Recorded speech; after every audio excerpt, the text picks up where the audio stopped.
any Roll way call. that adult bend. Trustee Henderson? Crazy. Here. Trustee Brady? Here. Trustee Pinkerton? Here. Trustee Wood? Here. Trustee Barkley? Here. Student trustee Fulton? Present. Superintendent President Wall? Here. Public comment, announcement. Do we have any public comments? Okay, I'll skip that. Adjourn the closed session. Public comment related to closed No. session items. We don't have any of those either. Hated it first, but now she's I guess we'll go into closed session then. batting training. 1.5. Gets here, I'll So now be she's- in there when- We're gonna, yeah, we're.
We had a delightful dinner. One you'll never forget. Roll call?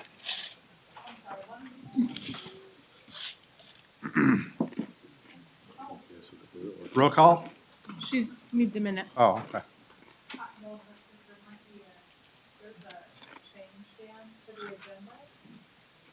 agenda. Has it changed? Well, it looks like, sorry, then, it looks like somehow, oh no, it's on there, it's in the agenda. Okay, yeah, you're on there. Okay, sorry, roll call the order. Trustee Henderson, Here? trustee Pinkerton, Here. trustee Wood, Is here, but trustee Harper, indisposed. Here. Brady, sorry, I got. That's okay, you got excited. Here. Trustee Bolton, Present. Superintendent President Walton. Present. I said you were indisposed. Does it count?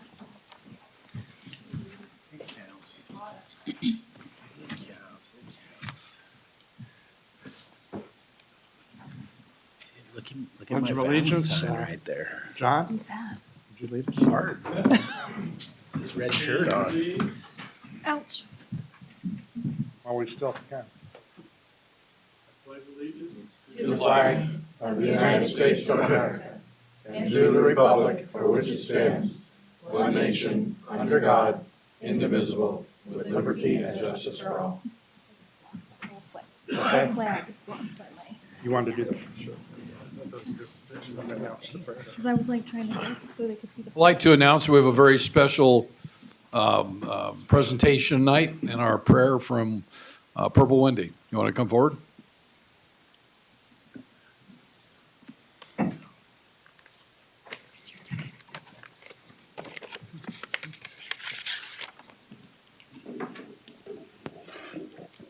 Good evening, my beautiful bouquet of flowers. Any day above ground alive is another good day, another chance, another opportunity to get right what we didn't get right yesterday, last week, another chance, another time, another opportunity to be nice, to be kind, and to spread love. Today is the day of love. So right now, let us draw our hearts and mind in a moment of quiet time for those that are in Turkey that are going through and other people all over the world.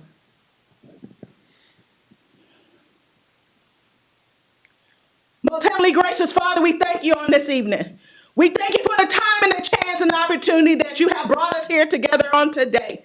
It is no goodness of our own. You woke us up and started us on our way. You put clothes on our back, food on our tables, everything, Lord. And we give you the credit, honor, and glory on tonight, Lord.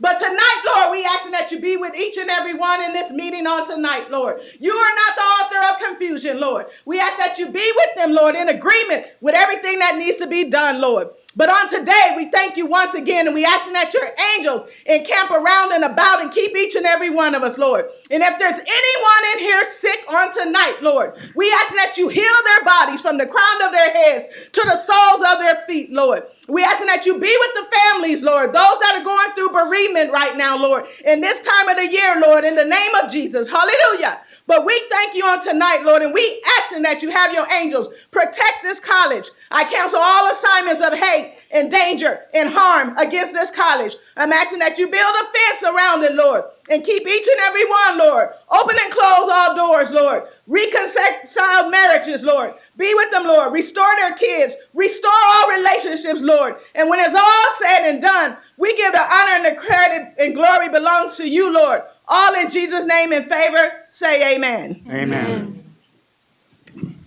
Thank you. Are you all awake? Yeah, dude. Yeah. Okay.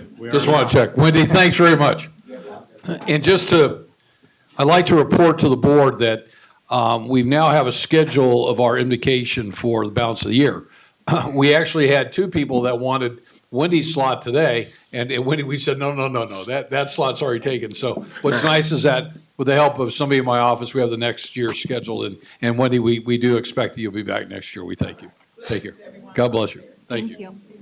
Thank you. Wow. If you weren't awake before, you're awake now. Is Is Jeff on? I am. Closed session report out. Thank you, President Henderson. Good evening, all. The board met in closed session this evening, beginning at 5:34 p.m. All members were present on item 2.1, public employee performance evaluation. The board provided consensus for the superintendent president performance evaluation. The superintendent president received a positive evaluation from the board pursuant to section 2B of the superintendent's contract. On item 2.2, public employee dismissal release, employee 010121423, on a motion by trustee Tarpley with a second by trustee Wood, the board voted 5-0 to terminate the part-time employment of this part-time faculty member, and I will provide notice to that individual. Closed session was concluded at 5:53 p.m., and that completes the report out this evening. Thank you, Jeff. All right, thank you. Everyone have a nice night. Yeah. Happy Valentine's Day.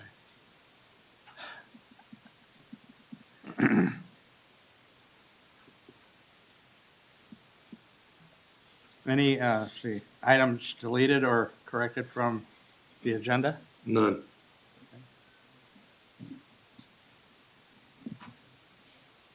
Any public comments about the open?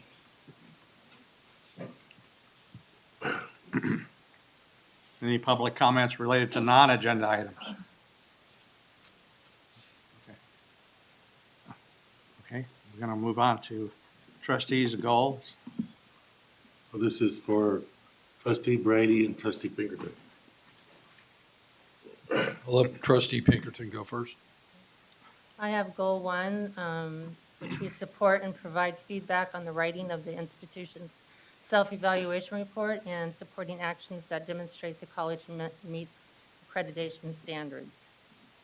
The board has a system for and takes active role in assessment of its policies to ensure they are reviewed and revised on a regular basis to be consistent with the college mission. And these policies guide us in our roles and responsibilities to ensure academic quality, integrity, and the effectiveness of student learning and programs and services. And we continue this by reviewing 18 more board policies tonight and then voting on them in March. Thank you. I have goal number 3, and that, in summary, is how to better connect our community with our community college. We had a lunch scheduled for mid-March that has been moved to mid-April with all the civil engineers and architects within the region. We've also reached out to all the cities, invited the city engineers. We've gone through and audited, asked the cities to be sure that we are inviting all the right civil engineers and architects. About 2 months ago, I was having lunch with a local architect, and they had the same complaint that many employers do, that they can't find enough people out there that can operate a CAD machine, et cetera. So I do expect that we're going to have a very, very successful lunch in April, and I'm looking forward to continuing to move different groups. And I'm going to, in my comments next, I'll talk about some other opportunities that have recently come about.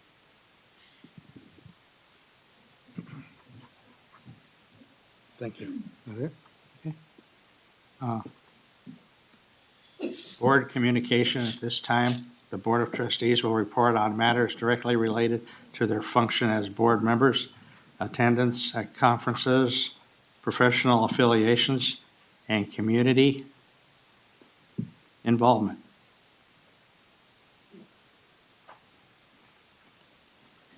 Now, who wants to start? Anybody? I would suggest that trustee Tarpley start. Of course, She wants to start. of course you would. Saw your head shaking. Yeah. I'm like, no, I'm eating ice. Hello. Oh, I did, okay, I'm sorry. I'm sorry. Happy Valentine's Day. I couldn't pick a better Valentine than this room. The entire room. Tell him, Mikey. Yeah, tell him. And thank you so much for having me. I love being a part of VVC, just a teeny little part, and I love seeing what all of you great people are doing for this community college. That is all I have today.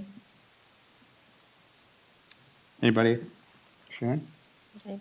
Well, happy Valentine's Day.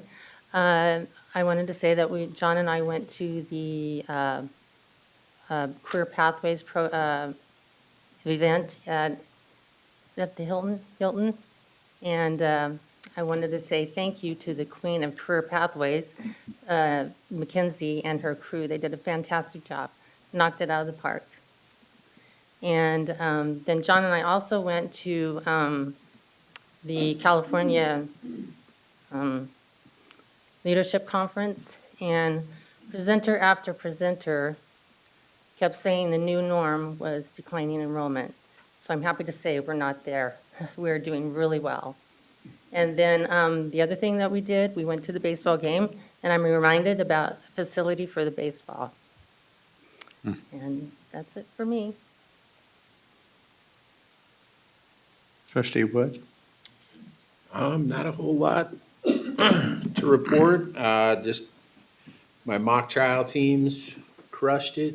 Went first and second in the region, first and third in the county, and now we're off to state championship. So I spend most of my nights at Oak Hills High School coaching mock trial until about 9 o'clock at night.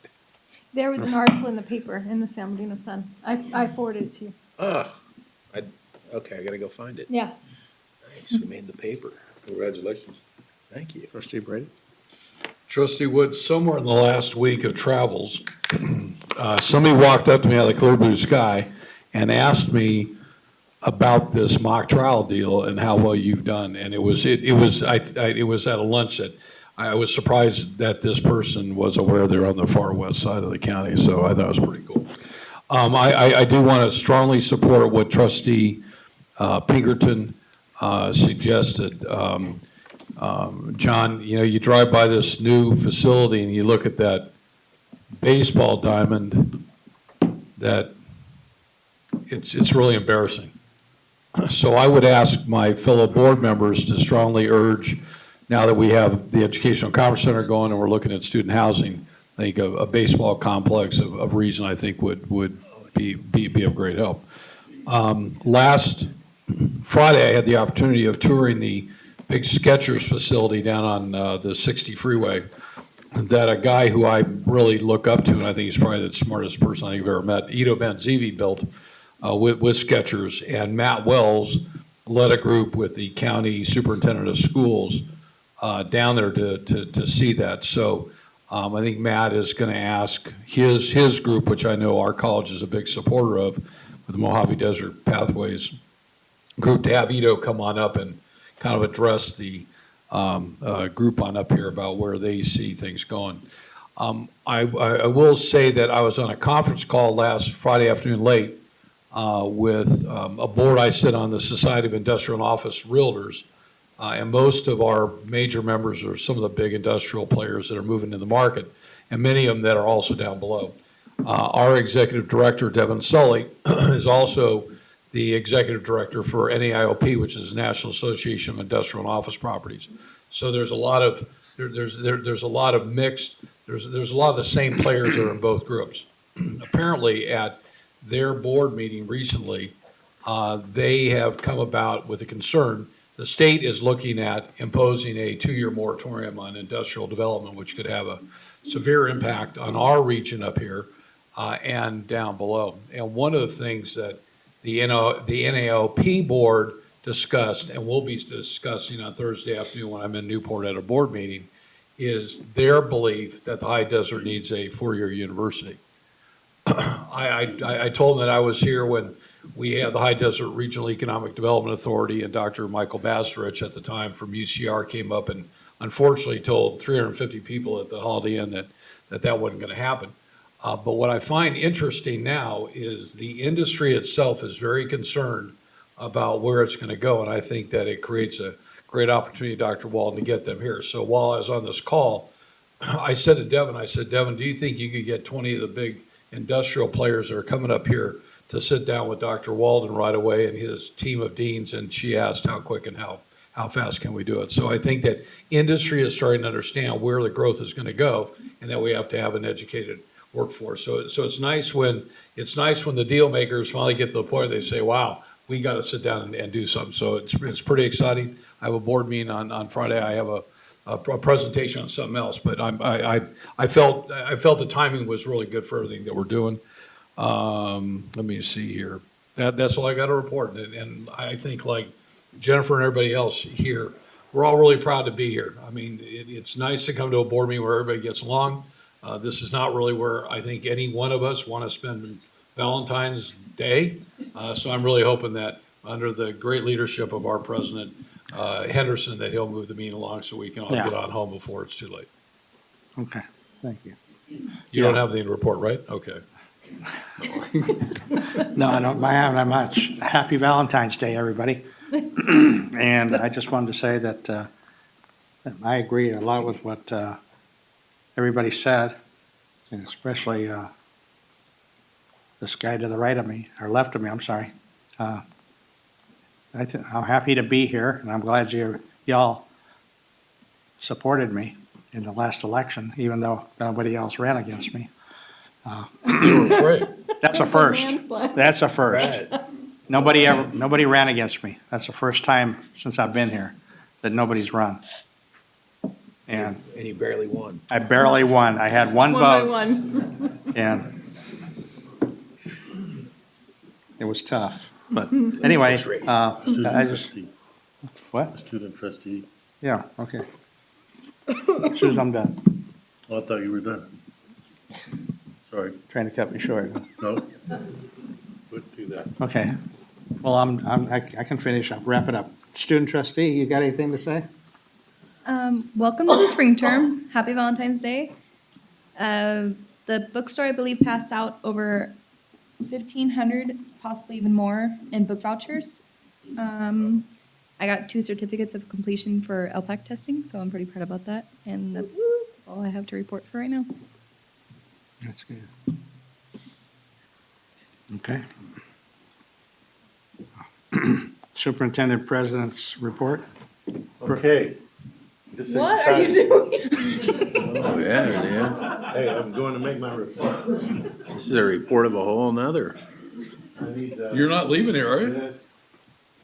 Is this a dance? Is this a dance number? No, we're going to do the presentation of the John Rice There's Award. my girl. So, Girls. No, we Let's do it. do know how to dance. We do know how to dance. Ready? That's Leslie, not me.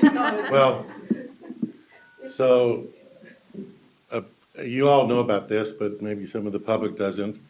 But the college was recently recognized for, out of the 116 colleges, looking at the data, not for anything for which we applied, nor were we nominated, but we clustered with a small group of colleges at the very top of the data for student success over the past 4 years. And then they interviewed myself, Dr. Scott, future Dr. Azul over there, and Dr. Dorn, where is she? Right there. So they interviewed the 4 of us as finalists, as our college was one of the finalists. And they just really did a fantastic job. I thought, after listening to the 3 of them, if those judges, which were 2 vice chancellors from the state chancellor's office, if they didn't choose Victor Valley, they weren't listening. But they did. They chose Victor Valley, and we got the letter that we got first place in the state for student success and improving student success over the last 4 years. That's just fantastic. So I'd like to get a picture of our board president. Where's the award? Behind you. and then the glass award is in front of you. I see it. The resolution is here, but In there's the no blue box. award. It's in the blue box. Right here. Oh, I forgot it was all. Do you want me to come Board up? President Henderson, can you come? Oh, that's What this says, pretty. if I can get it turned right. I want to get a picture of him receiving this down here. California Community Colleges Board of Governors, 2023, Dr. John W. Rice Award, Student Success, Victor Valley College, sponsored by the Foundation for College Community Colleges. And it says Student Success right there. I'm over here, President Henderson. And on behalf of the Chancellor's Office, as they handed this to me, I'm going to give it to you on behalf of the board, as this award.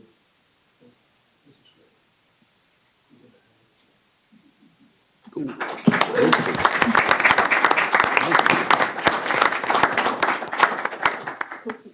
don't drop this on your toe. I want each of you to get a chance to hold it. Very heavy. Pretty. Can't hold the cup. I'm so scared of dropping it. Then, we got a resolution from the California Legislature Assembly Resolution by the Honorable Tom Lackey, 34th Assembly District, and the Honorable Scott T. Wilk, 21st Senatorial District, relative to commending Victor Valley College. Whereas Victor Valley College is receiving the Dr. John W. Rice Student Success Award, and upon this occasion, the college's students, faculty, staff, and administration are deserving of the special recognition and heartiest congratulations of the people of the state of California. And whereas established in 2001 to honor community college staff members, districts, colleges, or programs that have made the greatest contribution toward faculty and staff diversity or student equity, the Dr. John Rice Award is named in honor of former member of the Board of Governors of the California Community Colleges, Dr. John W. Rice. And in 2019, it expanded into two categories of diversity and equity and student success, in which winners are selected for demonstrating great strides in programming diversity and equity and for showing great progress in empowering student success on their campuses. And whereas the recipient of the Student Success Award, Victor Valley College, ensures student achievement by offering vibrant math and writing centers, a strong dual enrollment program, and a proactive team of student ambassadors who have made about 29,000 phone calls in the past 10 months to stop out students, made the calls to students that had stopped, that's what it means, to stop out students, allowing the college to connect students with a counselor or financial aid technician to assist them in re-enrollment, and its counselors are based at local high schools and work with high school seniors to help them map out their pathways to higher learning before earning a high school diploma, resulting in 45% of local high school seniors enrolling in the college. And whereas a Hispanic serving institution with a campus made up of 62% Latinx students and 10% Black students, Victor Valley College diversified its faculty and professional staff to better serve its varied student body, and it has updated its educational master plan and is in the process of establishing a certificate program in cosmetology and launched a commercial driver training program, which now has about 300 students on its waiting list. And whereas, as a result of its unwavering commitment to its students, Victor Valley College saw enrollment increase by 22% during this past fall semester, nearing its pre-COVID-19 pandemic level of enrollment of approximately 9,600 students, and they mean full-time equivalent students. And over the years, it has provided students with the enriched educational experiences that comes from the successful interaction of a diverse academic community and has created a thriving learning environment for the 21st century. Now therefore be it resolved by Assemblymember Tom Lackey and Senator Scott Wilk that they take great pride in congratulating Victor Valley College for receiving the Dr. John W. Rice Student Success Award, commend the institution for the invaluable contributions it has made to the intellectual and social growth of its students, and extend best wishes for its continued success in the future. And they have signed it, and it's a beautiful declaration.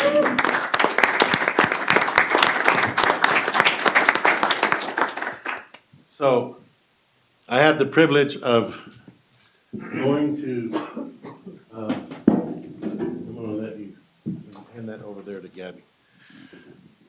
I had the privilege of going to Sacramento and receiving this award, myself and a student, by the way, who's not here, is she? Yeah. Madeline, okay. She did a fantastic job. I gave most of the speaking time to her.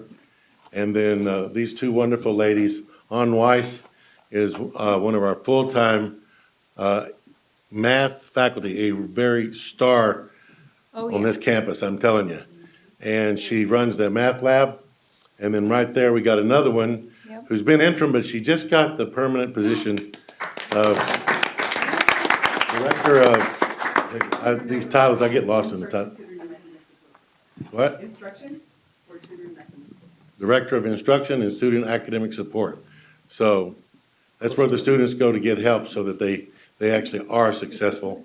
I want to give them just a minute to share a little bit about their experience, and when I was up there, I took them to a really good dinner too. Oh, I love Really? it. Yeah. I was gonna go really small. He's like, no, just take advantage. And you're gonna, we have this rep. I'm like, okay. All right. Hi, everybody. Thank you for having us, of course. Amy Azul, thank you for paving the way. Woo, where's Amy? I look up to that woman, and other women too. Mackenzie, right over there, and Lorena Dorn. So, working for this leadership, I think for me, I know other people have been here more years than I have, but in the 17 years that I've been here, it's been so transformational under Dr. Walden, and then my support with Executive Vice President Todd Scott, and working with Student Services as well under Arthur Lopez. For us, every morning, those centers have to be staffed. We have to make sure there's tutors in there. There's programming, workshops. There's so many things that we get involved with to ensure that we promote student equity and support for our students. And I'm just so happy to be a part of it. I came into this role last year, and I will tell you something about our faculty. I've worked with before. We were given a task in 2019 to come up with a STEM for Girls with the UCI grant. Between her and I, with her passion in mind, we sat down one time. Within 1 week, we had it ready. Do you remember? Yeah. So that's what you want, and that's what we have here, a lot of staff that are dedicated to our students. But the main thing that I remember coming into this role last year, as I was walking into my new office, Josh Wagenhofer, who couldn't be here right now, he's one of our English faculty. He asked me 2 questions. He said, "What are you doing here?" And I'm thinking, wait a minute, we both work here, right? And then he said, "Are you passing through or are you here to stay?" So I'm just happy to be here. It's an honor to work at VVC. But you got to answer the second question. You're here to stay. So what I said to him, I said, "I'm not passing through." I said, "I come with TRIO," which John Pinkerton, you know me, Silverado High School, working with tutoring and academic support from pre-college to college. I said, if I get the opportunity to stay, I stay. So, but I knew he said that because he cares for our students, and I care for our students. So, of course, if I'm given the opportunity to stay, I'm going to stay. But it wasn't up to me. But I'm glad that my work ethic showcases that I am very dedicated to my position and the students.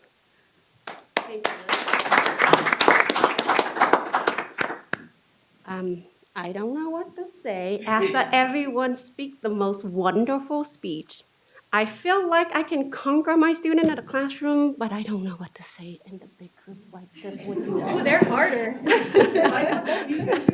So I'm gonna try to be short.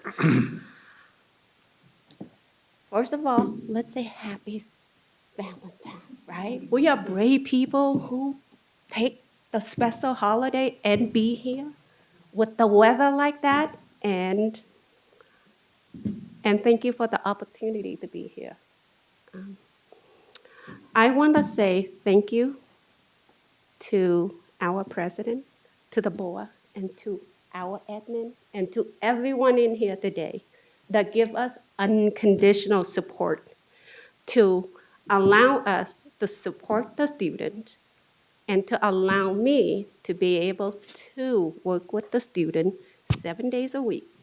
So now we actually serving weekend hours. So believe it or not, I do work on Sunday. It's just on Zoom. But I do work on Sunday and I enjoy my work. And there will be days I feel like if I don't do my work, I think I'm lost. Right? So I love my job and I love the fact that you give me the opportunity to come to the class and teach and talk about the subject I'm passionate about. And I love doing student activities. So we're working on with Mr. Robert Sewell on the Pi Day, and we're gonna make it as big and all in, right? So I hope they involve not just the student, but to all at VVC, including the board, including the community, including the high school, and including everyone who can join us on March 14th. Friday. And so we had a PowerPoint that we put together, and we want to share with you. Well, you already just said it. It was all the resolution. Everything on the PowerPoint is part of that resolution. Okay, so like I said, we're being awarded for all the support you give us to us to make it happen and to be able to show you how successful we can give it to the student by the power that you give us.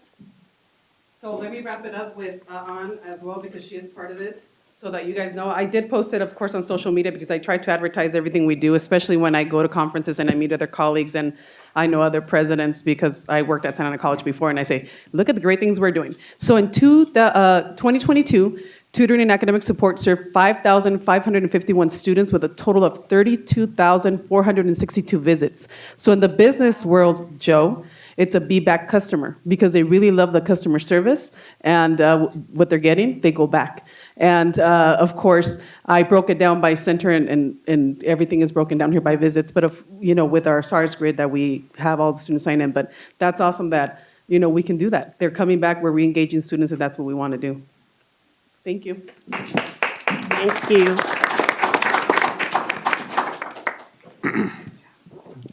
Well, we have every reason to be proud. I'm sorry that Maddie isn't here. But I'll just tell you that she is, her major,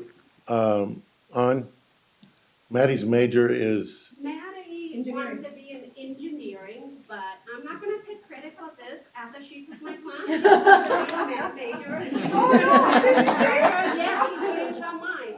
And I'm glad that I did something, but I didn't do anything, but I'm proud of her. But for me, they changed the major. I appreciate it. she is you know what? Every I'm telling meeting. you, she's changing lives every single day. Her and Liz both and all that group that's working over there. You can walk in that math center just about any time. It's packed out, it's full. And look, math, everybody knows the stigma around math. The fact that Victor Valley improved the number of students passing transfer level math the very first year by 45%. Wow. That is just unbelievable. And just kudos to all of us.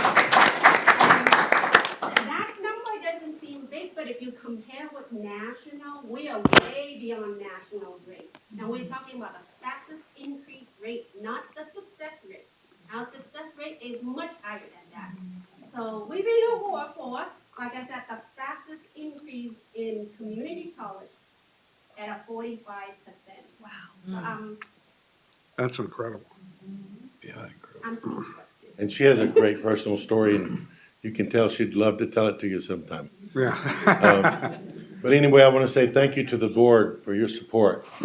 I personally called Roger, and I told him he actually, somehow he saw it on social media first, so he texted me and said, congratulations on the award. And then I called him and I said, let me tell you something. I came along 4 years ago, and you already had the seed in the ground. You had already been watering it and cultivating, and I just kept cultivating and kept on watering, and now we're both rejoicing in the harvest. And so we're not stopping here. We got a long way to go, but this was a good step because one of the Aspen metrics, in fact, a third of the Aspen metrics is how much have you improved? And that's what this award was about. It was improve, how much had the college improved? So we're meeting this week. I think it's with Robert and Todd, and we're going to be brainstorming ideas of how we're going to plaster this entire high desert with this message of what happened with this college in getting this award. And we're going to get into the statewide news. And we got some stuff coming down the way. Where's Mackenzie? Oh, yeah. She's right over here. So I don't want to steal her thunder, but we got more good news coming. And we're going to see some national recognition. And I just proved some of that work tonight that's going to go out, that we're going to be recognized nationally for some great work here at the college. So that's the first part of the president's report.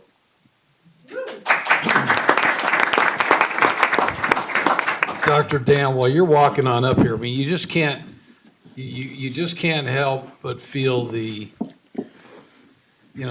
positive vibe. So you're thinking about how many students go through tutoring. I was one of those. I was always in the principal's office anyway, so I probably should have gone through tutoring. And you're right from a business standpoint. So things like that you see or other people see, let us know. We're proud to put out the word amongst the business community. But what's funny is that, over a course of time, how you just watch how this room has changed in people walking on up here and addressing the board being excited. There was a time, and I hate to bring it on up, but I sit here and go, wow, have things really changed when you just have this positive attitude that resonates. And as I'm out talking to people from all walks of life about all kinds of things, and I talk to them about the Aspen Award, I can assure you after a 60-second elevator pitch that they go, wow, really? Yeah, we will get it by 26, 27. And then all of a sudden they go, really? Yeah. So I think the eyes are on our valley here and on our region, and they're obviously on our campus here. And I just want to thank everybody that's in this room. This is a deal that everybody's got to row together. And, the small fights that used to be are gone, I think. And I'm so glad to be a part of this up here, just a real small part, like Trustee Tarpley said. And Dr. Dan, you're right, Dr. Wagner did set the seeds, but you've really put together a great team of people, and everybody up here, I will tell you, is really proud of all of you, so thank you. So next, back to business. That is the business. Yeah. That's the business of Oh, no, okay. Motion to adjourn. Yes. Motion to adjourn. Second. I got a second. All of us seconded. See you, You're Todd. welcome. Todd's like, what a welcome. Yeah. Happy Valentine's Day. Better tell them why you're here or what you're doing. So, to keep with the Chancellor's Office mandates about our emergency conditions recovery plan, part of that was we have to do a mid-year update on our enrollment recovery plan. So that's what you're about to see. That You know, wish I could not see it. on. Oh, neither is that one. Oh, you're working on it? Boom. Working on it. Thank you, boss.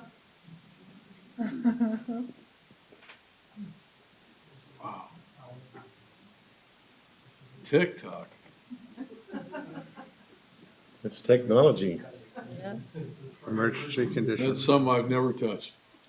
So I'll get going anyway, if that's gonna, maybe the should. audience can't see it. Totally should. That's impressive. Keep going, Todd. So anyway, so what are we doing to connect with our students? So the last time you saw a bunch of bullet points is what we were doing to connect with the students. We're continuing with our social media plan. and we contract with a company called Elder Tree to handle most of our social media. And as you see there, as of October 26th, so in case you don't know, an impression is when you're surfing the web and you see something that says Victor Valley College or something else, that's an impression. And when you click on it, then that's a click. Obvious enough. So since October 22nd in Google, 139,000 impressions, TikTok, 681,000 impressions, and Facebook and Instagram, 1,000,004 impressions, and those are the number of clicks. One thing that Chris Piercy and the group and the outreach group decided to do this time too was to do some television ads through Spectrum. And I don't know if anyone's seen them yet or not. So I'm just going to show the one that is out there right now. That is due to end, and a second ad will come out. When I first saw the ad, I didn't think it had enough energy. So we're revising that ad a little bit. So Tim, it's a 30-second ad or something like that. Right. Exactly. So it's Spectrum, DirecTV. There we go. Are there particular channels that they're playing it on?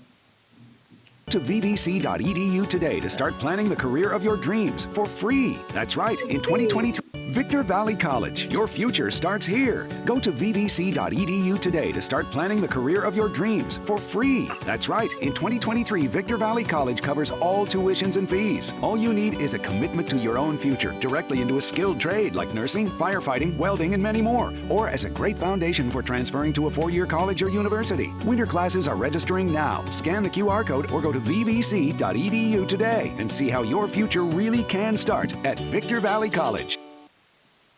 So you see the QR codes, we're really getting into those. And it's all gonna come together not only with the QR codes, but, probably in launching, our plan is to launch full go live in fall of '23, a phone app, where basically students, staff, faculty can do just about everything that needs to be done on that phone app. And including scanning QR codes to show their attendance at events, potentially do our positive attendance. So basically, a student walks into a lab, scans that QR code, the system recognizes, student X, they got there at this lab at this time, and then they'll just scan it when they leave. And that helps us collect that will help us collect our positive attendance. We've been suffering a little positive attendance issues lately because we've had 3 or 4 systems, and we just want to clean that up and come up with one system to collect positive attendance and have attendance at events for an all-in program that we're working on. Tim? So connecting to students too is our Connect to Success Center. I'm just astounded by the number of individuals that call Victor Valley College on a daily basis. As you can see there, since July of '22, that Connect to Success has taken 22,820 calls. And then they call back, so it's called an abandoned call. I'd like to change that, but so if you hang up, like you call and the wait is 2 minutes or something, so you hang up, the system considers that an abandoned call, and our Connect to Success Center staff will call that number back. And they did that 3,600 times. And then they're answering emails there too. So, at Dr. Walden's direction, we want this college to be one email and one phone number. So you don't have to go searching around for people. We have people here that will search around for you and get you to the right person. And if they can't, they will get your information. A ticket is generated and it goes to the manager of that area, like admissions and records. If the Connect to Success Center wasn't able to help that student, they fill out a ticket and it goes directly to the manager to parse that out to the appropriate people so we can call that student back and serve their needs. Next, Tim. So our ambassadors haven't stopped calling either. So our big push this time was to get students back for spring. And so far they've, up to this point, they made 2,900 phone calls, and there's their responses, right? A lot of did not answers, or, I can't talk right now, please call me back. Referring to counseling, A&R, financial aid, those are small numbers, but those students wouldn't have otherwise connected with A&R or connected with financial aid. So, and they're still going. We're really happy about and really grateful that we have the ambassadors here that are committed to Victor Valley College and their colleagues and their fellow students in making them successful. Tim? So we did, last semester we called them one and dones, and the outreach crew changed the name to Back in the Saddle. They did a one Back in the Saddle event, and they served over 180 students there. They showed up, went through the matriculation process or whatever they needed. Our high schools, there will be a new RAM Center opening at Adelanto in April of 2023. They had a soft opening, but it will be a ribbon cutting in April of 2023. And just reiterating diversifying our portfolio. So you've heard about the CDL program, and so far 50 students have gone through that program in various different stages. If you go by Victor Valley College in the weekend, you see the trucks cruising around up and down Bear Valley Road as they're doing their road portion of that CDL. The justice-involved population has currently, I think it's gone beyond our expectations of what we kind of expected. We were just at the federal facility a couple of weeks ago for a community outreach event. So we currently have 250 justice-involved individuals at the federal prison taking courses.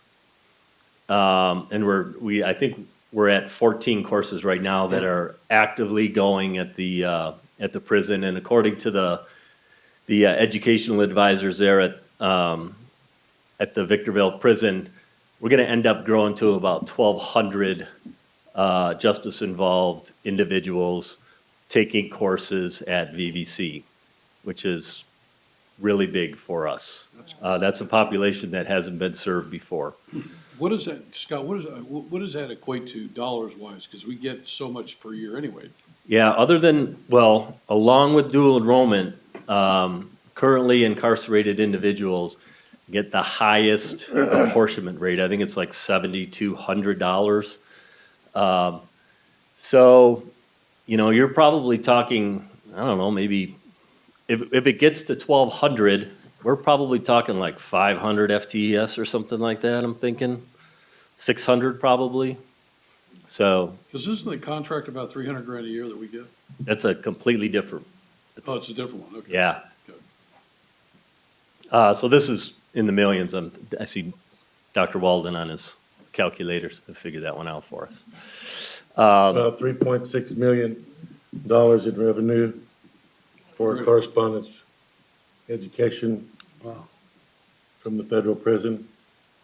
I'm sure you're going to get to the youth facility in a minute. Yeah, we haven't touched the High Desert Detention Center yet either, but that will.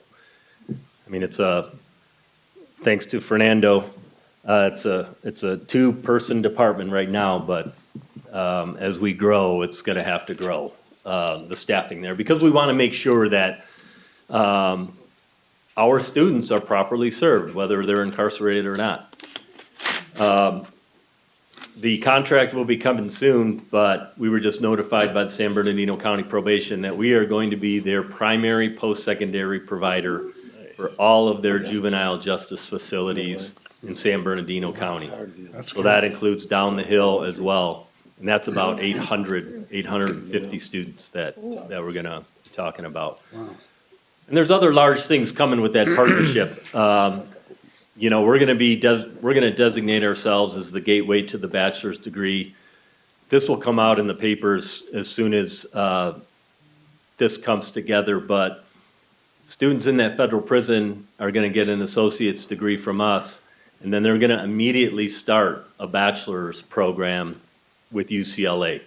And UCLA is going to be up there and provide bachelor degrees, and we've already have been contacted by just about all the UCs down here in Southern California. They want into that business too. So we've deemed ourselves the gateway to a bachelor's degree for incarcerated individuals. Tim? So talking about those high schools and the great work our bridge and on-site counselors are doing. So this is where we're at. This is where we stand today. So back in 2001, you see the total number of seniors. I think this is kind of telling too about the high desert. There are 6,720 seniors right now in our high school population. So it just continues to grow. As you can see, we had in 2022, we had a 44% enrollment. And those bridge and high school counselors are working day by day right now to get all of those students. So we still have a few months. We still have the end of May, early June to get these numbers where we want to be. So right now, out of those 6,720, 3,776 have applied for VVC. 1919 have taken their orientation. They're working through the matriculation process before they can enroll. 1884 have taken the placement, math and English placement survey.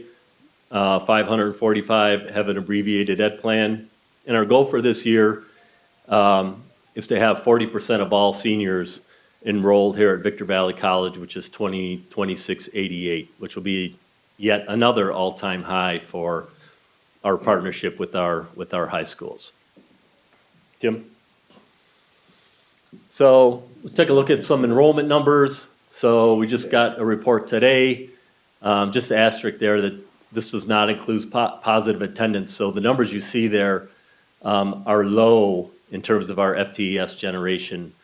I don't know, I think we do another 500 to 750 in positive attendance, or maybe 1,000 FTES in positive attendance. So these are a little bit low. So in 2021 of fall, you see the head count, 10,071. So that's the number of students.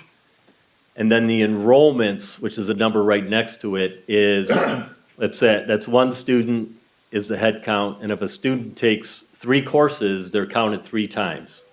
So the enrollments are 26,239 for fall 21, and that was the FTES generation 3249.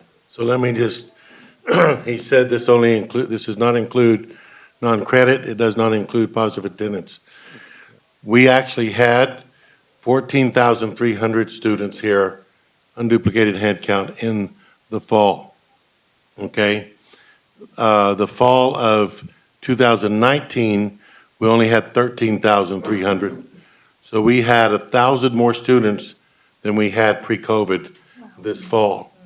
And so when you're looking at the 10,000 something number, there's still a 4,000 missing. I only know that because I just read the state MIS report from the Chancellor's office, because I hadn't seen that anywhere else. But that's pretty phenomenal.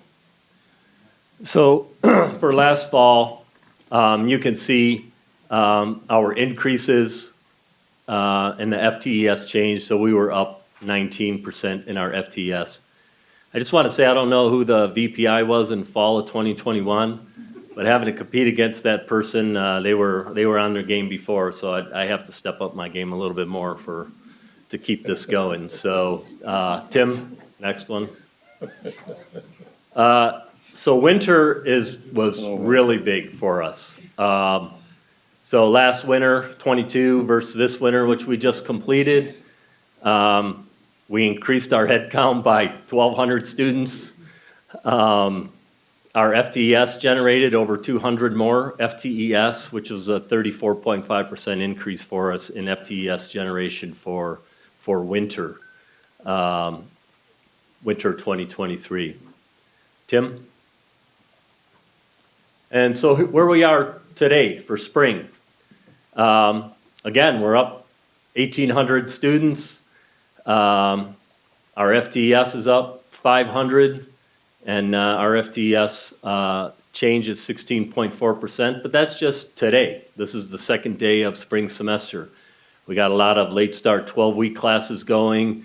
We have late start 8-week classes, and the deans are adding those every day as we see demand for courses. And we've been struggling trying to hire part-time faculty to fill all of those courses, but we're working as best we can on that. Like the great work that An and the Writing Center, Josh at the Writing Center are doing, those aren't in there at all. That's not calculated in our FTES either. So I think we're expecting about a 20% gain in our FTES too. So we will continue that trend. Tim? So this is where we're at for fall, winter, and spring together. It's a 1,300 FTES increase, which is about, enrollment change is 20% higher, and our FTES is 19.2% more than we did in 21-22. So we're doing exactly what we thought we were going to do, and what we were committed to do is serving as many students as we can possibly take here. 2 new buildings are opening, 50 and 52, and we'll get some nice classrooms for students and faculty to be able to experience an excellent learning environment. Tim? Questions? Everything's going great. Like I said, I've said before, this is just the beginning. We keep going. We keep shooting for the stars and keep our feet on the ground. So I'm really pleased with all I'm really just pleased with all the motivation of our faculty and staff who've worked really hard to make sure that all of this happens. I just kind of say I want it to happen, and generally they're the ones who make it happen. So thank you.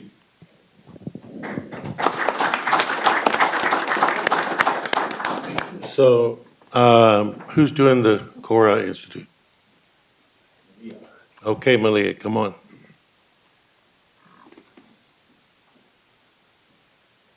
Good evening, board. Nice to see you all again. My name is Malia Carpenter, Director of Academic Success and Equity Programs, here to update you on the professional learning that we've been doing through the Cora Learning Institute.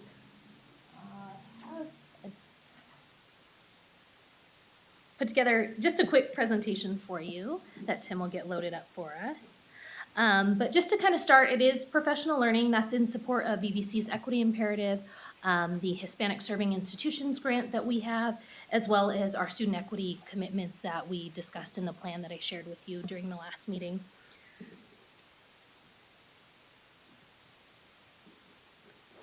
So as part of that work, I was charged with researching professional learning for our faculty, really making sure that it is intentionally in support of those goals. And in my research, I came across the Community College Equity Assessment Lab. And the reason that it stuck out is because it does have an intentional focus on community college educators. Sometimes professional learning is often focused on the 4-year experience, but today we're talking about community college. And as part of the Community College Equity Assessment Lab, they have what they call the Center for Organizational Responsibility and Advancement, otherwise known as CORA, that is run under the auspices of Dr. Frank Harris and Dr. J. Luke Wood. So you may or may not know, both of those gentlemen have recently been recognized as one of the top 200 US-based scholars on practice and policy. So our faculty really get the opportunity to learn from some of the best in the nation. Next slide, there we go. So the Cora Institute, beyond just professional learning, it does have a very specific focus. It is an educational organization. It's committed to training faculty, staff, and administrators to enhance skills on serving underrepresented students. So again, being very intentional that we are supporting VVC's overall goals. It is an online professional learning module. It is research-based curriculum. We have faculty participating in 2 courses. It is a 2-semester commitment that they have signed up for, so it's fall, winter. We are going to offer it again in spring, summer. Each course is 15 hours of lectures, reading, and discussion board. And then the faculty have also been tasked with bringing back some ideas for the college to consider adopting on a wider scale. So we really want to create the opportunity not just for learning, but for faculty to inform our practices here at the college. Next slide, Tim. So we currently have 18 faculty, both full-time and part-time, enrolled in core training. I'm particularly excited about having our part-time faculty as a part of this. We know they're often at a lot of colleges, the timing, the demands. They don't often get to be involved in these institutional priorities, so we're excited to have them part of that. And they do represent a variety of departments across campus, particularly our high-touch areas, so including math, English, business, library resources, Spanish, physical science, sociology, and counseling. The fall course that they completed was Best Practices for Teaching in the Community College. It focused on classroom techniques, how to help students inside and outside of the classroom to help them succeed. The second component that they just finished this winter was teaching men of color in community college. Again, having very intentional focus about supporting our students of color. Helping our educators really understand the environmental and societal factors that impact students and their ability to succeed at the college level, and helping them develop relationships and bettering student engagement in the classroom. Next slide. Thank you. And so just a quick overview of the strategies that our faculty are learning. They're understanding and developing most effective curriculum for students. They are looking at the andragogical challenges of community college students, and this has been particularly important for our faculty, looking at andragogy as opposed to pedagogy. So it is the teaching of adult learners that they seem to be really excited about, and discuss the challenges that all of our students are facing in higher education. The second course is really helping them identify the pressures that influence the learning experiences of men of color, the practices that can be used to foster relationships with our men of color, and then identifying dispositions for fostering promising teaching and learning.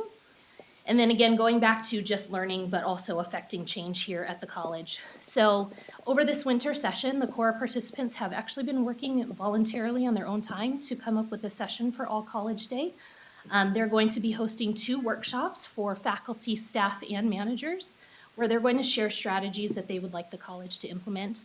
One of the things I think I'm most excited about this, as are they, is for a campus-wide approach, so it's not just faculty. They really want to make sure that they're incorporating our classified professionals and our managers for the ideas that they want to bring back here to the college. And I don't want to steal their thunder, but in case you're not able to make it to All College Day, I'll just give you a quick overview. They are looking at sharing learning communities, open educational resources, because we know low-cost, no-cost textbooks are an equity issue for our students, and then also committing to further professional development. So where this came from, last year you all went to the CCT conference, and I believe one of the opening speakers was Dr. Luke Wood. So when we came back from the conference, I gave that information to, initially to Dr. Young, who chairs our DEI committee. And so they went to work on it immediately, and over time, what you see happened. So sometimes we go to these places and you think, well, nothing happened with it. Well, I wanted you to see that a whole lot happened from us being exposed to Dr. Wood, because he's one of the co-people with this institute. In fact, I think I just heard yesterday, he is finally scheduled to come to campus, right? I've heard that, yes. March 21st. And we're March 21st, and what? Will that, 7 p.m. at 7 p.m.? 4 to 7.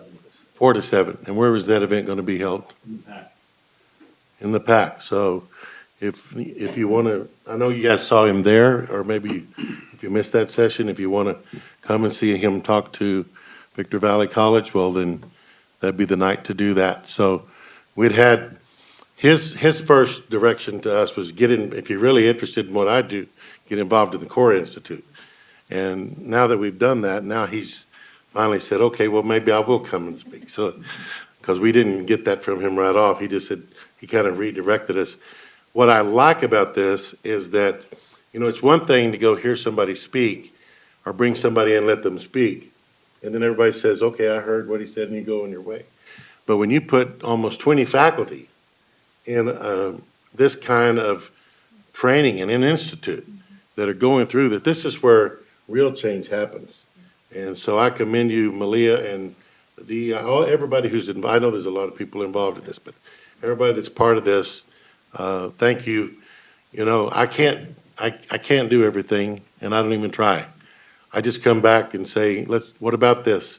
I didn't know if DEI would pick up Dr. Luke Wood or not, but I wanted to give you a chance to do that, and you did, and we're seeing some good results, so thank you. And I just wanted to share, this is something that I know in my area under HSI, I'm going to commit to doing at least for the remainder of the grant, so up until 2025, hopefully getting more faculty through the Core Learning Institute as well. So we're on our way. Leah, I think all of us, I think all the trustees were at the lunch that he was a keynote speaker down at Dana Point. And I want to thank Dan because I've actually had a file sitting on one of our tables in the office with his name on it because I think it's really important. I'm glad Dan has kept me apprised, so thanks for what you've done. So Todd, when he comes here from 4 to 7, is it a one speech or is he speaking each hour or what's the deal?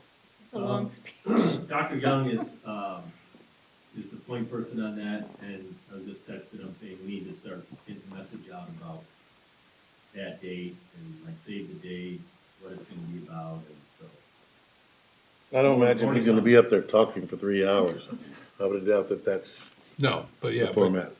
but for us business people that would like to come see it, Right. what time? We'll Or get you as a the trustee, details. we want to see it. Right, we will get you the detail.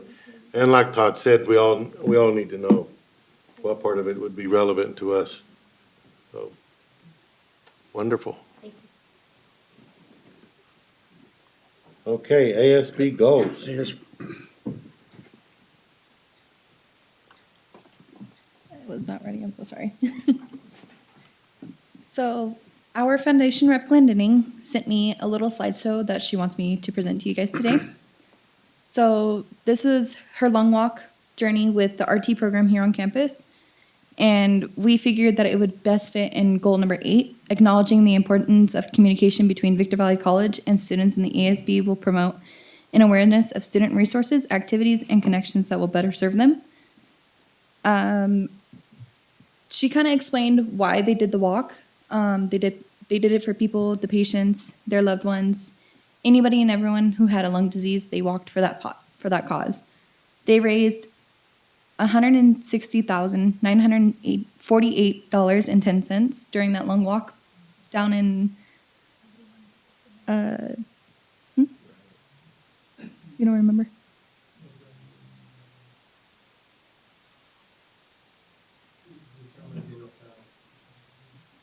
So down in San Bernardino County somewhere.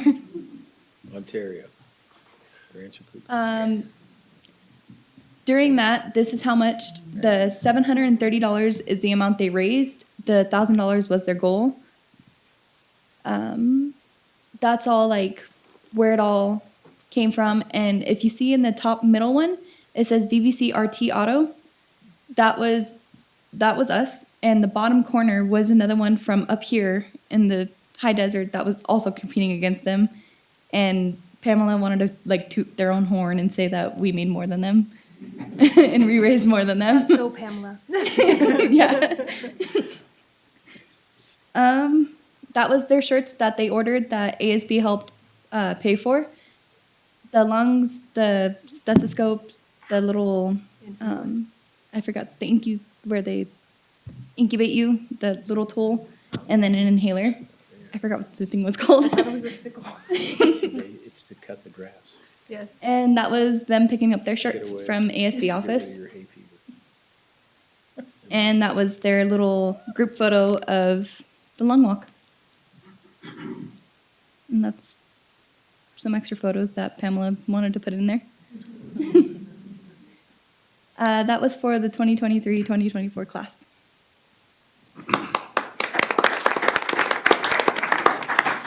Very nice. Okay, facilities update.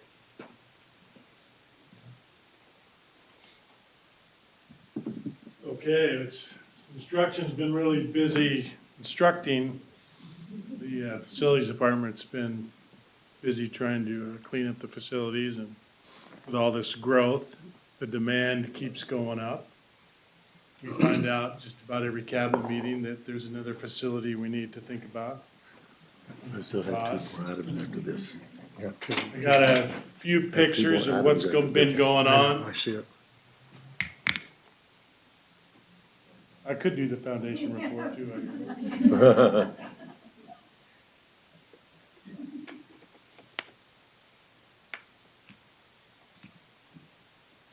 So anyway, the cosmetology projects are going. This is a shot of some floor in building 66A.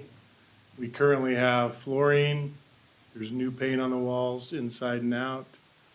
Plumbing contractors and electrical contractors setting up for Mackenzie's cosmetology program. Next slide. Named after her. This is the cosmetology floor prep in building 66B. Next slide.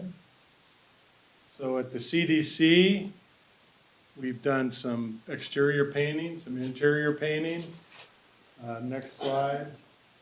Flooring in the classrooms, brand new flooring. Some carpet in the non-instructional areas. So that facility is looking really good. If you get a chance to go see it, Annette's pretty proud of it, but she keeps asking for more. Now she's talking about more Wi-Fi. So, next slide. CDL program. We just, down by the solar fields down in the lower campus, we just basically cleaned up that whole area. We took all the debris out. We had the contractor grind up all of our wood scraps and trees, other debris that was laying around that could be ground up in a grinder. Removed all of our debris that was down there over the last, I don't know how many years. It's been many years. But we opened that area up so the truck drivers can go down there and practice off-road in a safe environment, and then they can go out on their on-road plan. This was funded with some strong workforce funding. Next slide. So I'm happy to report to ASB that our hydration stations on Upper Campus have all been installed. This is one in Building 41. Next slide. This is an exterior one at Building 22. Next slide.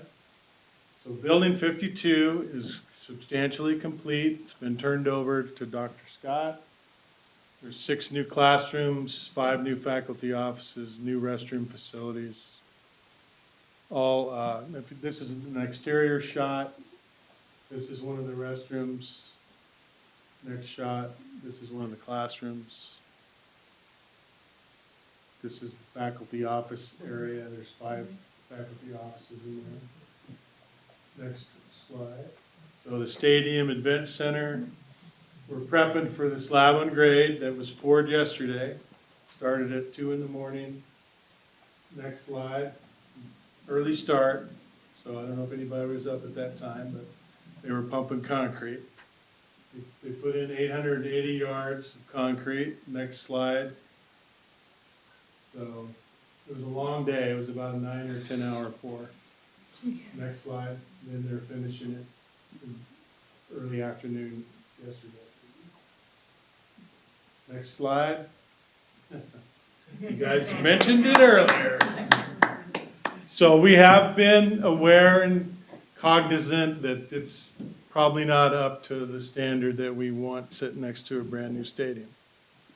So as you can see, we have already had our architects working on a new irrigation system design because the other one was not really professionally. It was kind of just incrementally installed over the years and didn't really do a great job on the grass surface. So we've got that in design. Our plan is once the season is over this season, because baseball's almost a year-round sport, they have fall, they have a fall ball, they call it, for probably 8 to 10 weeks competition, and then now they're on the field today for a game. This is a shot from today. So if you could see the fence lines have some nasty vegetation in them. So we're working on trying to figure out a way to, if we can salvage the fence by hiring some people to cut all that, the vines out, determine whether it's more cost-effective just to tear down the fence and replace it.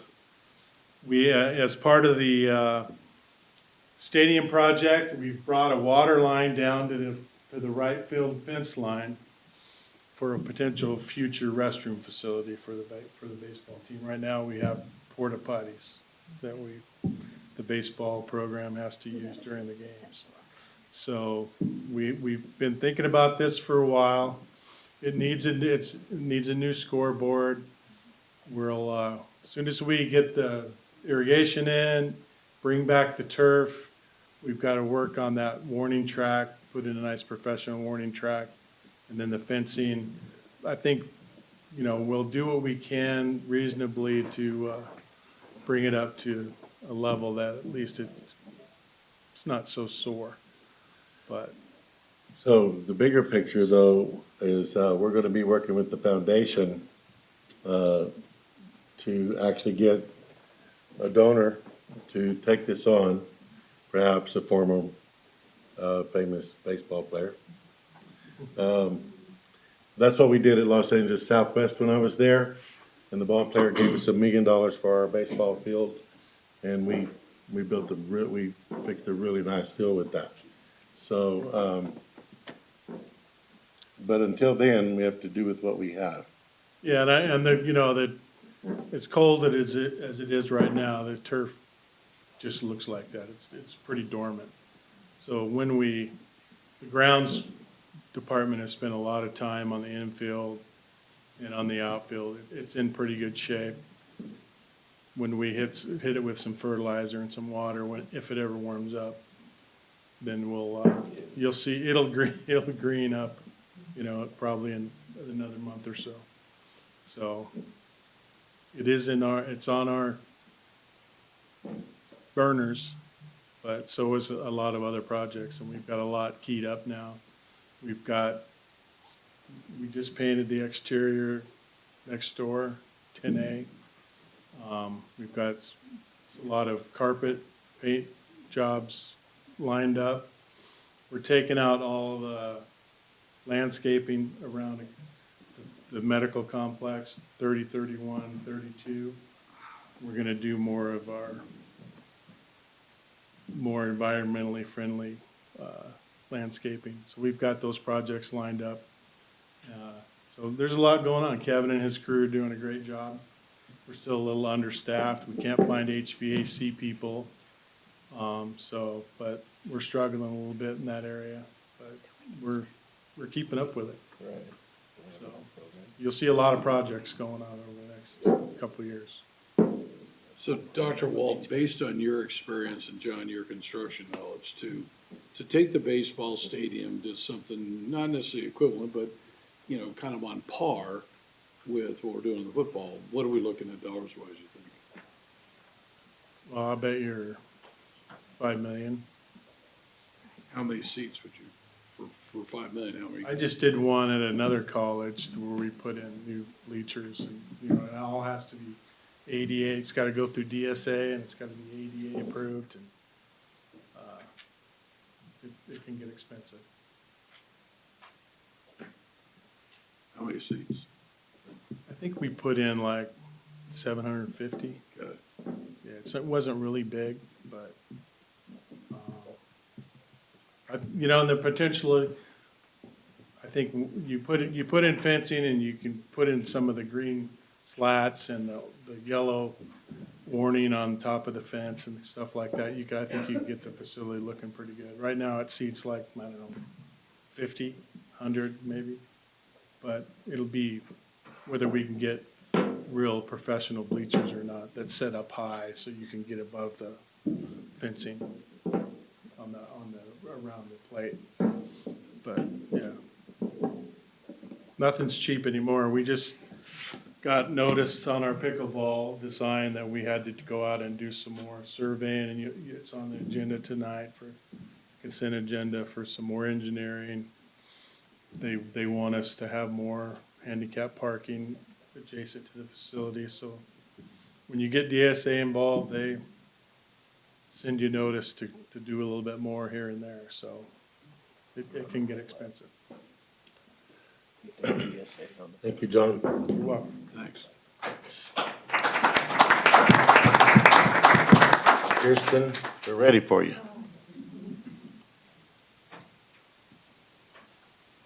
Good evening, everyone. First of all, I'd like to start off my report while he gets this, the PowerPoint going. Trustee Brady was instrumental in putting us in touch with a donor, and I'm pleased to announce that the donors gave us $10,000 to use for student support. He does want to remain anonymous, and that's a relationship that Trustee Brady has with this individual. But just very generous, and thank you for facilitating that and getting us together on that. They're really good people. Yeah, you and I had spoken about that. Really good people. Yeah, so it's wonderful.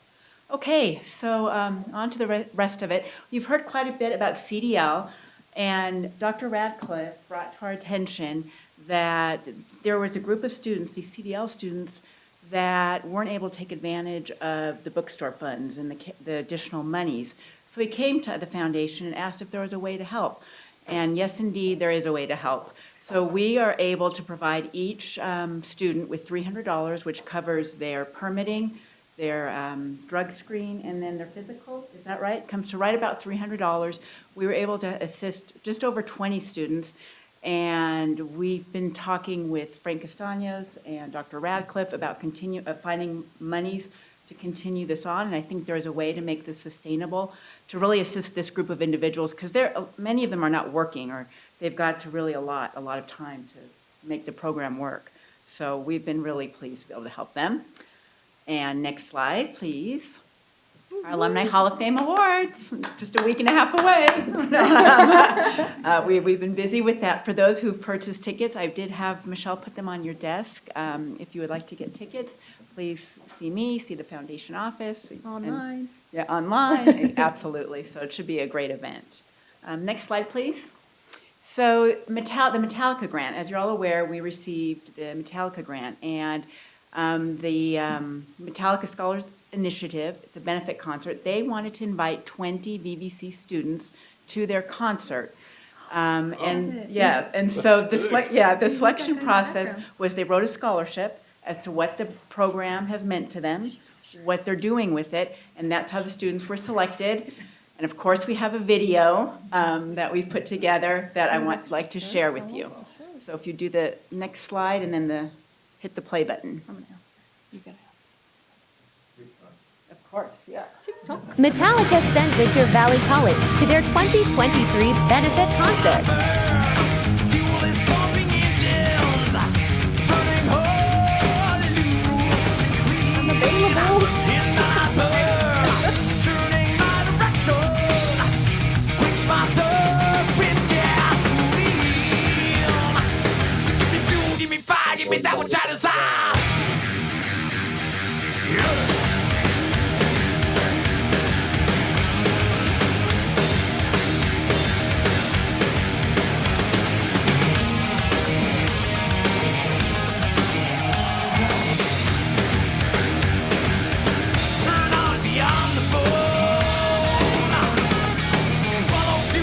Thank you all within My Hands Foundation and Metallica.